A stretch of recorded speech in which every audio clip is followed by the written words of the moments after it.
A Downpatrick pensioner who had to learn to walk again after suffering a stroke says his life was saved by the quick thinking of his gardener. Well, Ben McKee recognised the signs after watching a TV ad, and his actions have been praised by health professionals who say getting treatment fast makes all the difference. Barclay Farr is a keen gardener, and with 2 acres to look after, he's regularly helped by Ben McKee. But Ben is more than a gardener. He's a lifesaver. It was his quick thinking that saved Barclay when he had a devastating stroke in January. Starting to prune branches, and I suddenly realised that I'd dropped the snips a number of times and wondered why this was happening, because it was perfectly normal until then, and I felt my speech was slurred. And luckily Ben noticed that there was something wrong. I spoke to him and asked him if he felt okay, and he basically put his hand to his mouth and said, you know, he felt a bit funny, his mouth was tingling. So I sort of thought, that's not right.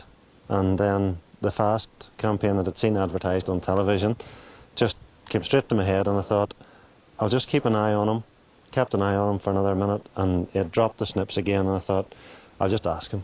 And he held it. I asked him to hold out his arms, and Barclay was under the impression he could hold his arms out, but for me looking at him, I could see that one arm wasn't held out straight, and I said, well, maybe take you down to the house and get an ambulance for you. The Act Fast campaign was launched just over a year ago, and luckily for Barclay, Ben had seen it.